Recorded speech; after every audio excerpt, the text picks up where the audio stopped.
బ్రిటన్లో మరో బ్రేకింగ్ చూస్తున్నాం. భారత్తో వాణిజ్య ఒప్పంద చర్చలకు రోడ్ మ్యాప్ ఖరారైంది అన్నారు అమెరికా ఉపాధ్యక్షులు జెడీ వాన్స్.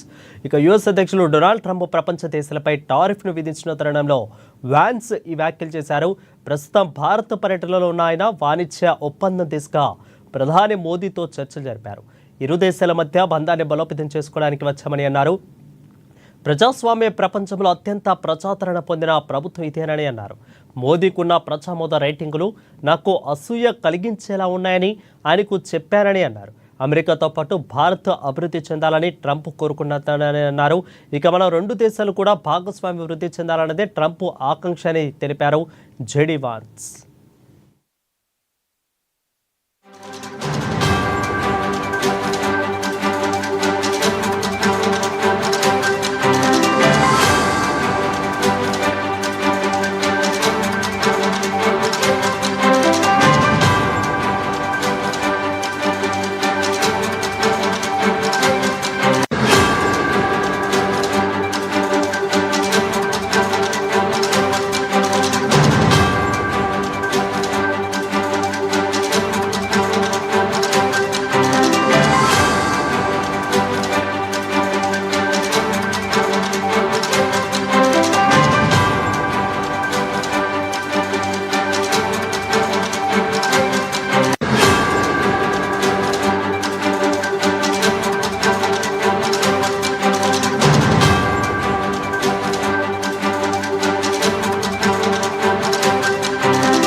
ఇక భారత్తో వాణిజ్య ఒప్పంద చర్చలకు రోడ్ మ్యాప్ ఖరారైందని అన్నారు అమెరికా ఉపాధ్యక్షుడు JD Vance.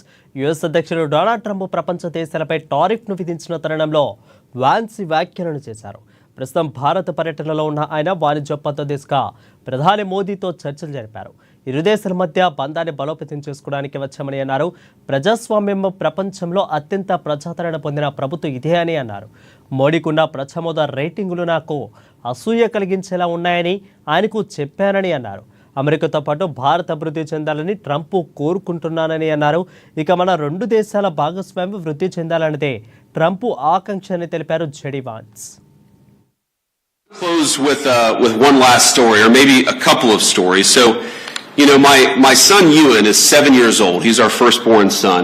And yesterday, after we had dinner at the Prime Minister's house, the food was so good, and the Prime Minister was so kind to our 3 children that Ewan came up to me afterwards and he said, "Dad, you know, I think maybe I could live in India." But I think after about 90 minutes in the Jaipur Sun today at the Great Palace, he suggested that maybe we should move to England. So you take the good with the bad here. But I want to talk about Prime Minister Modi because I think he's a special person. I first met Prime Minister Modi at the AI Action Summit in February, and we had a lot of important discussions on AI and other policies to prepare for. The Prime Minister also managed to figure out that my son Vivek was actually turning 5 years old on the trip. This was in Paris just a couple of months ago. So think about this. Amid a huge international policy conference, he took the time to stop by where I was staying, wish our second son Vivek a happy birthday, and even bring him a gift. Ush and I were both genuinely touched by his graciousness, and we've been even more impressed by his warmth since we arrived in India. Now it's interesting. Some of you may know that when you're a politician, your kids spend almost as much time in the limelight as you do, and the great things about kids is they are brutally honest. They're brutally honest with everybody, whether you want them to be or not. And our 7-year-old, our 5-year-old, and our 3-year-old baby girl, Mirabelle,